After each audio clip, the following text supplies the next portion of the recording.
Bueno, queridos patitos, tenemos a Sherlock Holmes ayer y hoy vamos a meternos un poquito con 007, James Bond. En este canal hemos tratado algo de James Bond, sobre todo teniendo en cuenta de que tenemos dos conversatorios. Uno con Javi Bond de la Casa Snorky y otro con Mariano López de Miguel, los conversatorios bien ricos, sobre todo pensando en la situación primera parte, porque existen tantos años desde 1962, la primera película, 007 contra el Doctor No, y la última de 1989 con Timothy Dalton, en 1989, son 27 años, 27. Y desde 1995 hasta 2022, la última película de Daniel Craig, nos encontramos con también 27 años. Con lo cual son dos etapas que podemos conceptualizar, sobre todo teniendo en cuenta lo que pasa al final de No Time to Die y lo que vemos con el personaje de Daniel Craig, que fue encapsulado en cierta medida dentro de su propio multiverso y en donde, curiosamente, podría volverse a retomar el 007 canónico, por ejemplo, poniendo a Pierce Brosnan como el M, como un antiguo agente de campo que se ha reconvertido en M. ¿Por qué no? También el Timothy Dalton como M. O Timothy Dalton como M. Y poner a Pierce Brosnan como el señor Bond. De nuevo, retomarlo donde lo dejamos. Son ideas que comento y lanzo con alegría. Evidentemente tenemos otros vídeos específicos sobre las películas de los años 60, de los años 70 y de los años 80. Y recordar, evidentemente, que esto viene de la rica imaginación del señor Ian Fleming en novelas.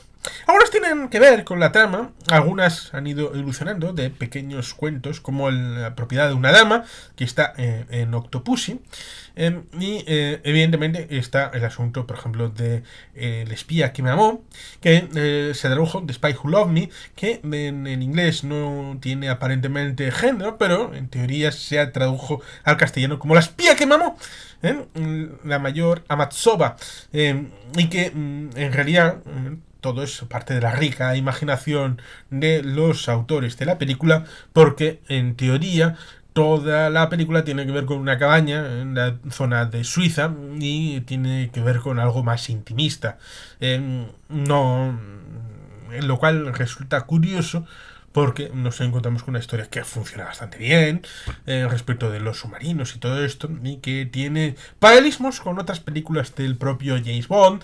Luego tenemos el asunto de James Bond en el espacio, como es Moonraker, las necesidades y adaptación, sobre todo con Roger Moore, y las situaciones que van evolucionando respecto de las dificultades propias de la franquicia, respecto de que 007 Sean Connery se baja del barco, luego contratan a George Lazenby, quieren hacer la segunda película, pero George Lazenby no quiere, meten a Sean Connery, pero hace la supuesta lamentación de la temporada con su interpretación bastante pobre. Luego tenemos a Roger Moore, que finalmente puede ir a través del asunto de El Santo, la serie que estaba en problemas. Luego encontraremos también problemas con Pierce Brosnan respecto de la serie Remington Steele, a la hora de asumir el papel o no.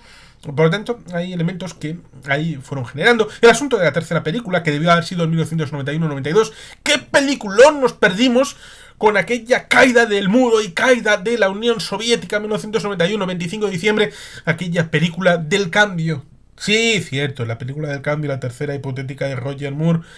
No, de Timothy Dalton. No, finalmente fue del señor Pierce Brosnan. 1995, GoldenEye es una película que en parte el diálogo de M con James Bond 007 en algunos casos puede uno interpretar que está haciendo el papel de la tercera película de Timothy Dalton por cómo está construido el guión, pero que ciertamente ahí está parte del intríngulis de saber detectar con una saga enorme y que es de agrado en este canal respecto de las músicas y la evolución de los personajes, los principales, los secundarios, los gadgets y todo esto, con unas películas que se han visto muchas veces en el canal y que evidentemente En casa las hemos visto bastantes, hasta el punto de que tenemos una colección de VHS cogidas en un kiosco que estaba muy cerca de Fadura cuando iba a nadar de jovencito por allí. Y fui cogiendo todas y cada una de las películas que daban no sé si era semanalmente o quincenalmente, ya el tema de la memoria se ha ido para allá. A pesar de que creo que tengo una cierta juventud, pero bueno, evidentemente ahí están las películas tanto de Sean Connery, Josh Lazenby, Roger Moore, del señor Timothy Dalton, de Pierce Brosnan y luego el señor Daniel Craig. Y lo que venga será lo que tenga que venir. Todo viene al asunto de que, en principio, la idea era tomar de los libros. Cuando tengas un problema, tú ve a los libros. La película Moonraker toma licencias respecto de la novela, que es bastante distinta. El señor Hugo Drax está más relacionado con los señores del bigotito, el Tercer Reich y todo esto, que no una eugenesia como la que quiere hacer. Y en parte, resulta curioso y ocioso decirlo, pero hay partes de ciertas novelas que están en teoría con el nombre de la novela en una adaptación, pero luego en otra se toman partes de esa novela para hacerla más veraz y más fiel a ese libro. Por ejemplo, Muere otro día, Die Another Day, la última de Pierce Brosnan, tiene bastantes elementos de Moonraker, la novela. Por tanto, cuando ya hemos llegado, se supone, a un cierto límite, recordemos, en 1983. Sí, porque en 1981 fue Solo para sus ojos, luego viene Autopus en 1983 y el duelo de los dos Bonds con Never Say Never Again, cuando tenía los derechos respecto de una historia, aquella de Operación Thunderbolt, que cogió el asunto y volvió a interpretarla el señor Sean Connery en ese momento en el que está el señor Rowan Atkinson. Rowan Atkinson está en una película de James Bond, que resulta curioso porque a veces, para incorporar a ciertas actrices que participan, por ejemplo en esta película, se dice, sí, son chicas Bond. Pero son chicas Bond porque participan en Never Say Never Again en 1983 y luego se dice que esta película no es canon de las de Eon Productions. Es una dualidad bastante curiosa. Yo las canonizaría, diría, esto sí es Bond, porque esto es una película bien buena, a pesar de que evidentemente tenía que ganar la canónica en la taquilla, cosa que hizo para que luego encontráramos la continuación en Panorama para Matar, 2 añitos después, y luego en 87 Alta Tensión, y luego Licencia para Matar. Iba a ser licencia revocada, pero como nadie lo iba a entender, pues en 1989 tenemos esa película del señor Timothy Dalton. Muchos creemos que es el mejor James Bond de la historia y el más fiel al James Bond canónico de los libros. Por más que, por ejemplo, Roger Moore hizo mucho, sobre todo a través de la tercera película, porque tenemos ahí las dos primeras. O iba desencaminado cuando decía la tercera de Roger Moore. Tenemos la primera película de Live and Let Die, Vive y Deja Morir, y la segunda de El Hombre a Pistola de Oro. Son dos películas. Pero ya a partir de la tercera nos encontramos un James Bond fallero, con esparpajo, con alegría, con chascarrillos, con diversión, con alegría, un James Bond muy majo, que, bueno, alcanzó la estratosfera, nunca mejor dicho, como un Raker, y luego volvió a la Tierra con Solo para sus ojos, que es un remake encubierto de Al Servicio Secreto de Su Majestad, aquella de George Lazenby, y que tanto le gusta a Christopher Nolan, incluso metiéndola en Inception, en un nivel de la mente, en esos sueños, aquella película de 2010. Y evidentemente estamos aquí no solamente para hacer una reflexión acerca de James Bond, películas, libros, sino también porque hay un asunto que quiero comentar con vosotros, que es una rica producción que podría basarse en una historia que está cogida con los alfileres, escrita por un servidor, y que probablemente podría dar lugar a una novela de James Bond tal vez. ¿Y por qué no? A una película, sí, Barbara Broccoli, no Michael G. Wilson, en este caso seguramente Junior, tuvieran a bien. Es porque están tardando bastante en a ver qué guión toman y luego qué evolución respecto de la idea, como diría Javi Bond, de que quieren contener el mundo en el que vivimos para que la gente se sienta identificada. Y por tanto hay que primero saber en qué mundo estamos para después poder insertar en ese mundo a James Bond 007. Pero que evidentemente, antes de eso, tenemos la historia que escribí un servidor. Y espero que te guste, querido amigo Mariano López de Miguel, en este esquema de la posible historia, de momento sin nombre. Mariano, ¿cómo titularías esta historia? Esquema. Introducción. Siempre hay una introducción, una prefacio que prefigura la historia. Bond roba un objeto por órdenes de M a un señor, Mr. Midtown, que en ese momento está ausente. Tendríamos una introducción, luego Washington, D.C., Edimburgo y un avión 3 antes de ir a Johannesburgo y hacer otras cosas diferentes. Vamos por partes, como diría ayer Jack el Destripador, que no estaba en la película de Asylum. Introducción. M llama a Bond y le explica el problema. Hay que desmantelar una organización terrorista, que podría ser Spectra o cualquier otra. Luego, evidentemente, Bond pasa por la sección Q. Y luego Bond pasa para Washington, D.C. ¿Qué pasa en Washington? Ahí se encuentra con Mary Goodnight, ayudante de 007, y descubren que el presidente de Estados Unidos planea desmantelar Spectra él solito, con ayuda de la CIA, del FBI y los detectives privados americanos. Aquí podríamos meter a Felix Leiter y la agencia de detectives Pinkertons, ¿por qué no? Y que su centro de operaciones estará en Edimburgo, con lo cual tiene que volar a Edimburgo él solito. ¿Qué nos encontramos con Edimburgo? Pues evidentemente con el encuentro con Felix Leiter, que encuentra a Bond que la actividad es nula y que no hay ningún lugar que sea propiedad del presidente de Estados Unidos ni de sus colaboradores, salvo un pequeño choco, que es donde hijos de los colaboradores del presidente se reúnen con sus amigos escoceses. A quien diga esto, jamás podríamos pensarlo. Bueno, recuerden el campo de golf del señor Trump en Escocia, y dicen que fue presidente de Estados Unidos entre 2016 y 2020. Bond descubre que es una tapadera, que es en realidad un archivo secreto de la CIA en el que se indica que el centro de operaciones de Spectra está en Johannesburgo, con lo cual vuelo de Bond a Sudáfrica. Recordemos un pequeño detalle: la película La Roca, en el que un tal Sir Sean Connery hace un papel de un antiguo espía británico en el que le pillaron en la frontera entre Canadá y Estados Unidos y tenía unos secretos y, bueno, dicen que en realidad es James Bond con un nombre ficticio. Con lo cual, ojo, cuidado, que las cosas pueden encajar, chirurín, pueden calzar. Avión 3. Durante el vuelo, un terrorista / secuestrador secuestra el avión. Para eso es un secuestrador. Pero Bond se esconde y salta del avión poniendo una bomba antes y volando después de saltar en paracaídas. Vamos, un 314 en toda regla. Le recoge un submarino norteamericano que se dirige a Johannesburgo transportando al presidente. Johannesburgo.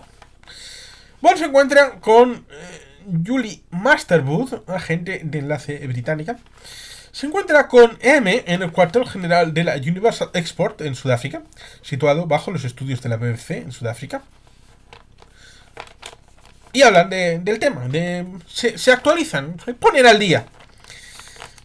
Va a visitar embajadas, concluyendo con la embajada de Estados Unidos, la embajada norteamericana, y examina cada una de las embajadas en detalle a ver qué puede averiguar.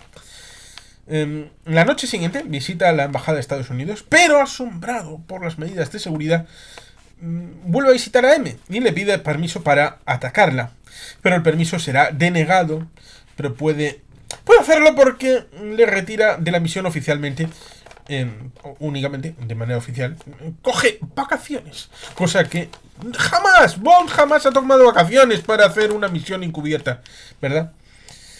Bond entra y es apresado y es llevado frente al comité de emergencias de la embajada. Es encarcelado en los propios sótanos de la embajada. Se liberará y llegará a los despachos en el piso 35, bajo la superficie. Sí, 35 pisos bajo la superficie. Chúpate esa. El quinto piso subterráneo de Sabinechea. El búnker antiatómico está muy, muy en la superficie con respecto de lo que yo le pongo. No 3, no 5, 35 pisos. ¡Hala! Hay que ser imaginativo. 35 pisos bajo la superficie del comité ejecutivo del presidente y del propio presidente de Estados Unidos en su embajada de Sudáfrica. Sí. El presidente le cuenta que es una revolución que ha ido preparando cuidadosamente para que todo el mundo esté sometido por su país. Es un imperio. Que diga que Donald Trump no tiene estas ideas.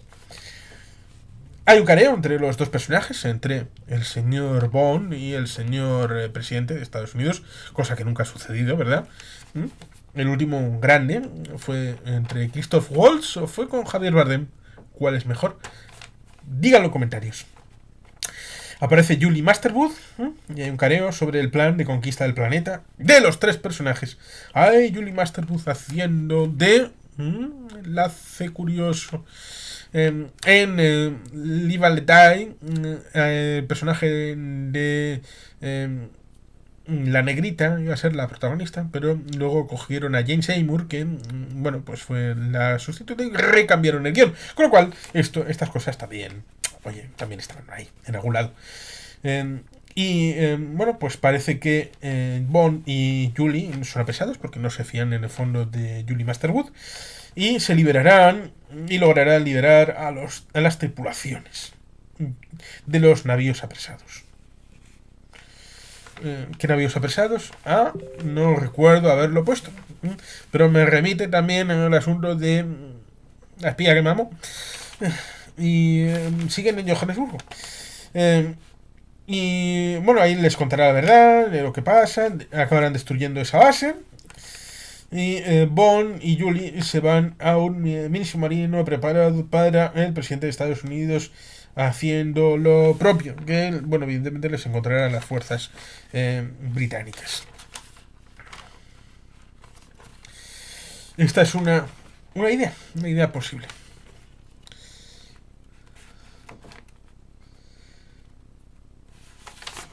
Incluyendo alguna historia como parte de un flashback. No sé si sería flashback o flash forward o un spin-off, pero aquí estaría el asunto del presidente de Estados Unidos.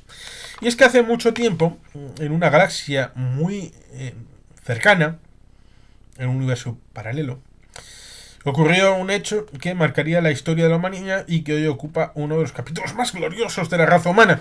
Recuerden, el señor Harrison Ford en 1997 hizo Air Force One, una película en la que hace de Indiana Jones con Han Solo y con 007 todo a la vez. Y bueno, pues ahí está. En la imaginación hasta el punto de que el señor Trump se creyó de verdad que en realidad el personaje de Harrison Ford era un presidente auténtico. Para que luego digan que el que chochea es el señor Biden, Era un 12 de octubre de 2082 y era un día de sesión rutinaria de deliberaciones en la sede de Naciones Unidas en Bilbao, Centro Universo, sobre la Declaración de los Derechos del Medio Ambiente aprobadas el 22 de enero de 2030. 2030, Agenda 2030, la María de Adearo, la sede de la coalición local de las Naciones Unidas para Agenda 2030. Aquí estaba ya. Esto es un cachondeo, señores delegados. Se están incumpliendo todos los criterios descritos por nuestros padres en el acta medioambiental, dijo James Clinton, bisnieto de Bill Clinton e hijo del provocador de las guerras por la conquista de Marte, concluidas con una derrota de Estados Unidos contra Sudáfrica.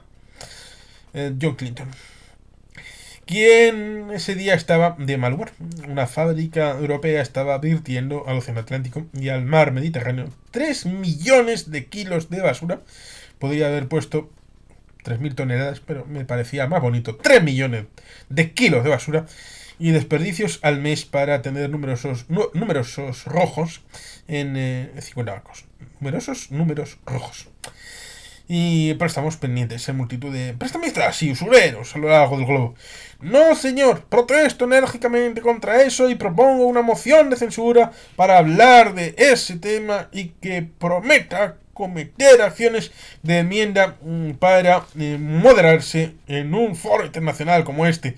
Es la ONU, la Organización de Naciones Unidas, caballeros, no un cabaret de tercera. Ni el bar a donde van a contarles sus problemas los borrachos divorciados y sin empleo. Esta institución tiene solera. Nació dijo Pepe Rodríguez, era representante español y mejor chef. Resulta bonito y bien divertido poner esas cosas en el que remitan al Senado Galáctico. ¿Habré puesto a Jar Jar Binks por aquí? En 1943 todos sabemos la historia, lo propuso los Estados Unidos tras la victoria aliada, se formó y se puso su sede en Nueva York, fue un caldo de cultivo de una guerra fría, solucionó el problema de Oriente Medio y de África, fue caldo de cultivo de la guerra por Marte y en 2039 se trasladó a Bilbao. Por favor, no nos dé clases de historia, que todos tenemos el DVD Room que sacó el año pasado la ONU de la historia de la institución, dijo Johnny Black, violento y protestón, vicepresidente del mini Reino Unido, la isla de Inglaterra, separada físicamente de la isla de Escocia y la isla de Gales y la isla de Cornualles. Pues bien, no hace falta repetir lo que ya está acordado en unas islas, en unas leyes que acordaron nuestros padres, volvió a decir Pepe Rodríguez. Pero tengamos en cuenta que esa empresa está gobernada por un tirano, ¿cómo se llama? Kuzvik, Kazovic, Korovic. Pues además de eso tiene un ejército bien preparado, el mejor del planeta, con 60 millones de soldados y armas que ni siquiera nosotros tenemos. Todo eso aparte de los 200 millones de trabajadores que tiene como empleados a lo largo de Europa. Tengan en consideración esto. Esa empresa es una bomba de relojería que un día explotará y se llevará consigo toda raza humana, porque tiene en su poder 5 centrales hidroatómicas de nitrógeno. Verter. Vete en esa compañía, vétenla y asegurarán su futuro, dijo James Clinton. Ja, ja, ja. Se rió el foro a coro. ¡Ríanse! Pero tengo datos de interés que contarles. Se escuchó un disparo y James Clinton cayó al suelo, muerto, morisionado. Había sido cometido un asesinato, se buscó al responsable, pero todo fue inútil, se escapó de la policía. Se le hizo el funeral al día siguiente y se le incineró a los 2 días. Después de este revuelto todo vuelve a la normalidad, pero nadie cree en las últimas palabras de James Clinton. Será una precuela, un asunto paralelo para explicar la actuación del presidente de Estados Unidos en la primera historia que tenía relación con 007. Recordará a Cam Kitomer en Star Trek 6, aquel país desconocido.